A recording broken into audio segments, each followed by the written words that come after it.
Hi friends, and welcome to this week's episode. If you're just joining me, I'm Dr. Susan. I'm a board-certified gynecologist and certified menopause practitioner, also a certified life and leadership coach, dedicated to taking care of women just like me, women in midlife who want to feel our best now and also set up the healthiest older version of ourselves, because of course that starts now. Well, I'm going to tell you about an adventure I took recently. Not to brag about my own adventures, but to maybe introduce you to an idea that's been really helpful for me that I've been exploring in my own life and then teaching my patients about, and that is the idea of saying yes to everything.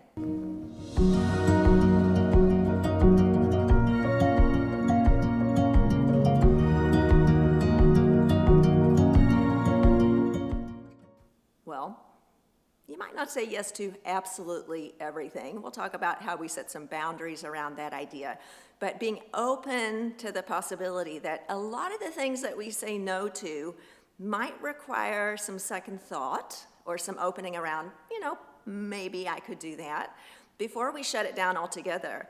And all the ways that we identify as being a person who doesn't do this or doesn't do that. For example, I had identified myself as a person who is scared of heights. And so because I'm a person who's scared of heights, I would never go skydiving. And that's just that, and that book was closed. Well, some of you might know, I've mentioned it in a previous video, that I did go skydiving in January, and then I loved it so much that I did it again a couple of weeks ago. So I am no longer identifying myself as a person who could not go skydiving. Now, that's just one example, but we've got so many different ways that we identify ourselves as a person who cannot do this or that. I have patients all the time who tell me, I'm just someone who cannot exercise. I just don't like it. It's not in my nature. Or I'm just someone who's always going to have problem with food. Or I'm just someone who's never going to have a good relationship. Or I'm just someone who could never have a great intimate sexual relationship, or however that shows up for you. If we can listen to those voices that are telling us, I'm a person who can do this or that, maybe open up around that idea a little bit. That's the suggestion. So why would we do that? Well, all the ways that we identify ourselves as being someone who does this or that, we become very small and fixed. And if our goal, like mine and possibly yours, is to become the biggest version of ourselves, that is to explore the world in the biggest way possible, to not have an unlived life, to spend the second half of life in a stage of growth and optimism and trying new things and expanding our comfort zone, expanding our horizons. Why would we want to do that? It's because there's so much joy in the world and so many things to explore that if we're staying very stuck and small, basically we're limiting our ability to live the most out of life. So pushing out comfort zones in all of these different ways is what I'm suggesting. So if you adopted an initial approach, if your initial approach was to say yes, just consider it. You don't have to do this, but you can just play a game. If somebody offers something to you or something is offered to you in the community, if you set your initial approach as being yes, you could certainly do some evaluation and investigation. We want to use wise discernment, obviously, and not say yes to something that is truly crossing some boundaries or truly dangerous or what have you. But if your initial approach is to say yes, how much that opens you up to new experiences. So going back to my story, in this particular setting, I was offered an invitation to go on a 5-day, 4 days of walking, but 5 days, basically 4 days of walking in the wilderness in New Zealand with not only no internet connection, but no water, no electricity, carrying our own food, carrying our water for the day, carrying our sleeping bag with a blow-up pillow, sleeping in a hut with other people, eating dried food, and being completely off the grid for 4 days with possibly rain, bugs, mud, no showers, no regular toilets, just an outside long drop, all of those things. My initial reaction would be no, absolutely not. I have identified myself, I've said it many times, as someone who does not go camping. I don't go camping. I really like my soft pillows and my nice sheets and my predictable food. And that's something I would not do. Well, in this situation, because I was trying this new experiment of saying yes to everything, I went in with an initial yes. I said, yes, I'll do that. I realized this is actually not dangerous. I'm not going to get killed. There's a small element of danger, but it's minimal. It might be uncomfortable. It certainly will be. However, I'm not going to die. And it very likely is going to open up some amazing doors for me that I haven't experienced before, and it will push my boundaries and allow me to grow and do something I've never done before. So that was my thought process. When I said yes, my sister asked me this question, by the way, and we did this together. You're going to see a video about that in a moment. I specifically told her not to give me any details. The reason for that, and you may not feel the same way, but I wanted to stay in a space of uncertainty.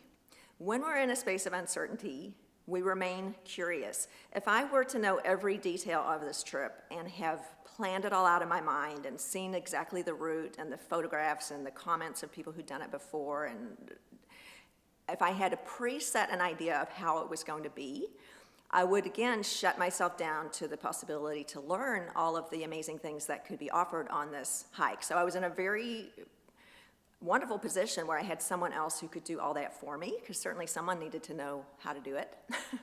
And I just said, yes, I'm going to come, and I'll just follow your lead, and I'll do what you say, and I'll find out on the day what we're doing.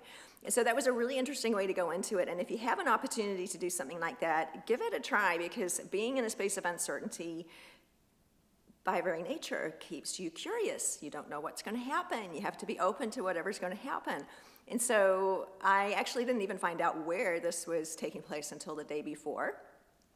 We drove very far into the wilderness, into the rainforest, which is in the North Island of New Zealand, kind of over on the east coast, so in the middle of a rainforest with very little access.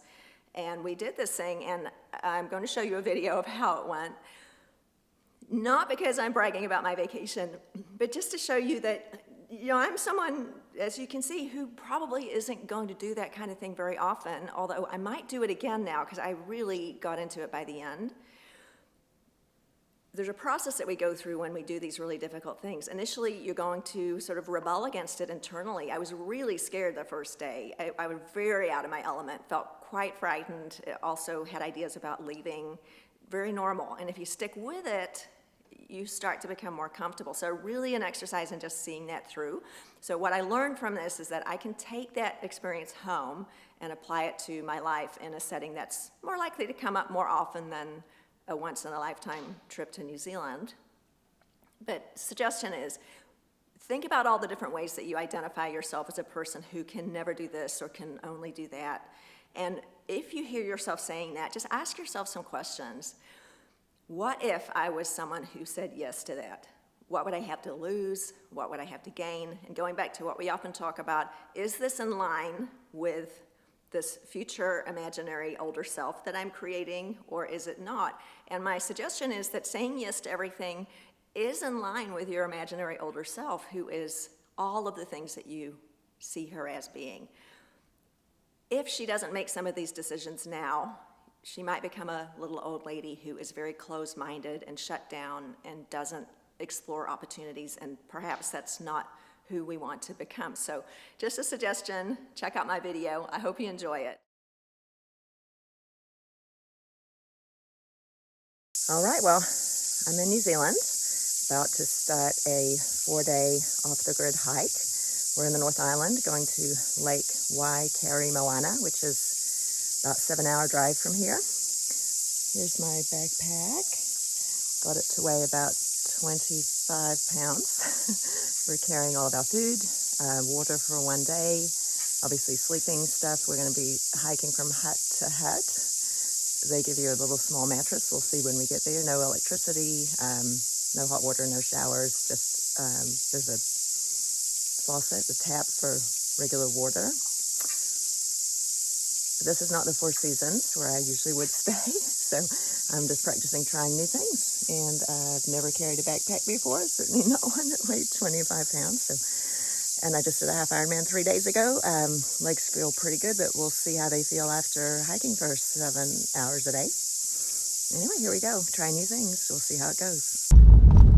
Okay, we're driving in a little deeper into the forest, and you just see some random animals. Hello. Walking around without an address on their collar. Not sure who they belong to. Well, we made it to the lake. About 8 hours of driving. This is a little hut here where we're staying. It's got some little mattresses and a pillow. We're going to be using sleeping bags. And then there's some signs of life behind us. Tomorrow morning a boat is going to pick us up somewhere and then take us to the beginning of this walk. I just had a mini meltdown because this phone is not charged, and I thought I didn't have a charger, but I found one. It was interesting because I really wanted to make videos, and it was a moment of small panic, but absolutely cut off from the world here. There's no signal. Haven't seen any other people. Looks like there's evidence of humans, but haven't seen any. Yeah, a little bit scary, but we'll see how it goes. Why carry Moana? Haven't seen another vehicle in a couple of hours. Haven't had cell phone signal for about the same amount of time. Definitely feeling like we are alone. Can't really get out of here, so yeah, we'll see how that goes. All right, getting on the boat. Got my pack. Let's see how long I can carry this. Now we're going over to the starting point. All right, this is about halfway through day one. It's supposed to be the most difficult bit. I hope so. Margaret said this weighs 12 kilos, but it feels like more. But look at that. It's really spectacular. Problem is I'm looking at my feet the whole time, so I don't fall over. So far, I just don't lean backwards. Okay, it's getting pretty steep here. Oh my goodness. It's up like this for hours, and then there's some of it that's like climbing up rocks with this backpack, and then this sharp drop off. But if you're not scared, you don't get to be brave, I guess. Still waiting to have fun, but maybe this isn't supposed to be fun. It's supposed to be something else. Definitely beautiful. Yay, we made it to the first hut. It was all uphill. Now we're on top of this hill. You can't see anything because it's in the clouds. It's freezing. My hands are totally numb. We didn't know it was going to be this cold. That just happened. But here we are. Okay, let's go inside and take a look at it. I hope they have some firewood. I'm so cold. Well, I've just now warmed up. I was freezing and shivering by the fire there. Now we're playing a little game of Scrabble. It's raining and freezing. Great fun, but it's a good adventure. I didn't bring the right clothes for this, and I'm gonna have to sleep by the fire, so good stuff. All right, I've got all my long sleeve shirts and all my leggings on and the sleeping bag, and I'm lying next to the fire, and I'm just barely warm. It's about 7 o'clock. I'm gonna do this till the sun comes up. I'll see you tomorrow.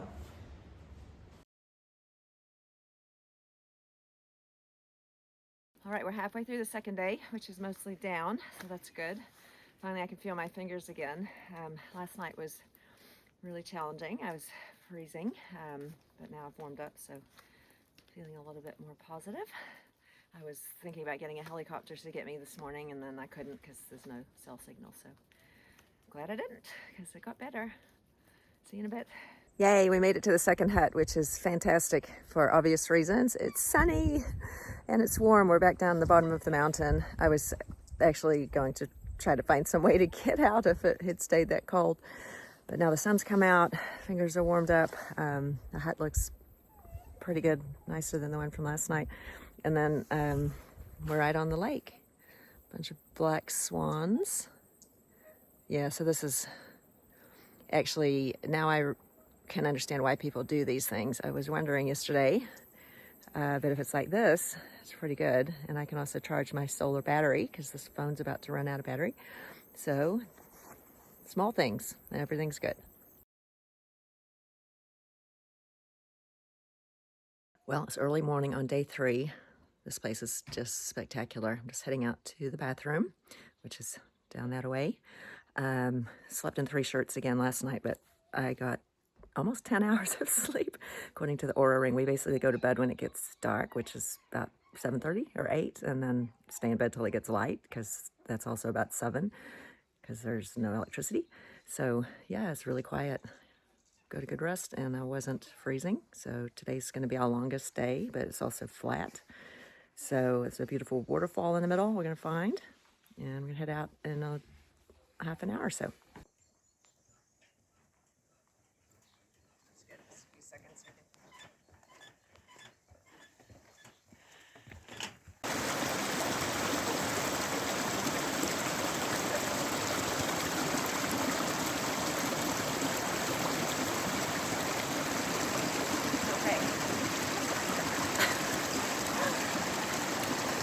We left our packs back there so we could walk up to this waterfall. But check that out. It's amazing. Well, I'm lost. I'm pretty confident I'll be found shortly. However, I went ahead of Margaret. I was just having deep in thought about something, and I was running ahead, and I got way ahead, and then I couldn't find her. So I just went to this clearing. I am actually in the middle of nowhere. Of course, I have no cell signal. Yeah, it's a weird feeling being alone in the wilderness with no contact to anybody. I know if I kept walking, I could walk out, so that's good. But yeah, just a weird feeling when you're sort of lost, even if it's temporary. We don't get to have that very often. So I'm just going to sit and wait, and I'll wait about an hour or so. And if she doesn't show up, I guess I'll keep walking. And we'll figure it out. So this is what we do, but not a bad place to be lost right now. I'm found. I made it to hut number 3. That was the longest day yet, about 6.5 hours. Lots of hills and up scrambly things that you have to use your hands, water crossings, all kinds of things. This is a nice little hut. It's right on the lake. We're gonna go for a swim.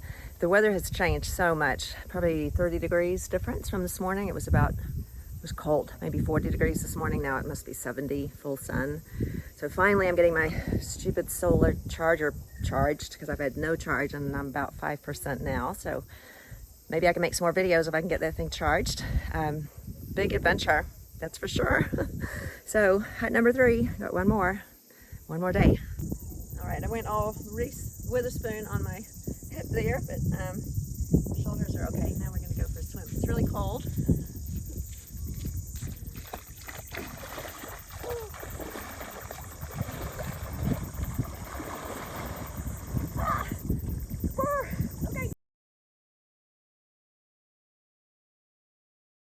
Okay, we made it to the beginning of day 4. We're just about to pack up and leave this little hut.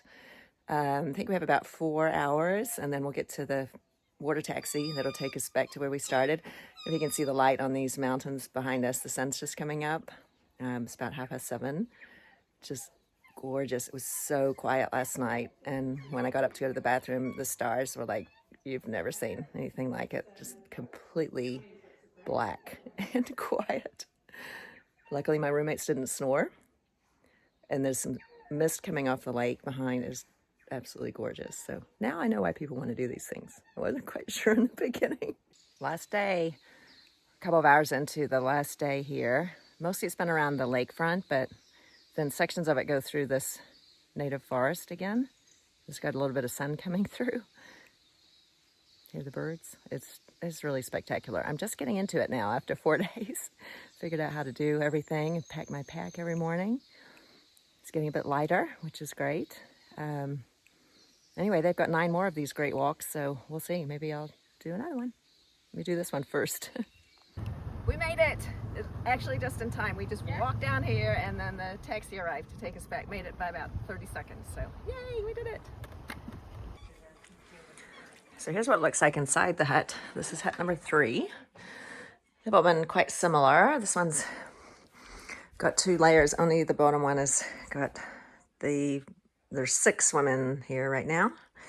Margaret and I met some other women along the way. So this is what you do, you just get your little spot. That's my spot right there. All my stuff, there's all my belongings. That's my bed. That's Margaret, and that's our view out the window. It's kind of nice, like you just sit outside with these other ladies and we're all eating dinner. Got our clothes hanging up because we went swimming. And then there's a separate building for cooking and a fireplace, which we probably won't need tonight. So just go to bed as soon as it gets dark. And then I was also wondering, where is the shower? I bet there isn't one. No showers. If there's a lake, like here in this hut, you can get in it. But yeah, it's Friday evening. I haven't had a shower since Monday. Pretty much wearing the same clothes, but that's what it is. And here's the toilet, which is a little walk. It's a long drop, but they do give you toilet paper. This one is fancy. And then otherwise you just pee in the grass. That's it. Got 2 fancy toilets. This is a really beautiful hut though. This is my favorite one. Just so peaceful and the weather is amazing. So different than yesterday evening and the day before. Oh my gosh, I was about to get a helicopter and get the F out of here. It was so cold. Now it's perfect. Just shows if you wait, everything's not permanent. Well, I hope you enjoyed looking at my adventure. I mentioned at the beginning, just suggestion to consider saying yes to everything as your default mode. And then you can evaluate from there. But let's get rid of these identities that keep us fixed and small, because you can do a lot of things. If I can go camping like that for 5 days and hike for 4 days through mountains and forest, I did that. I'm proud of myself. And that makes me know that I can do more things in the future that I had previously thought that I was not able to do. So give it a try. If you enjoyed this episode, don't forget to subscribe, share it with your friends, and I can't wait to see you next week.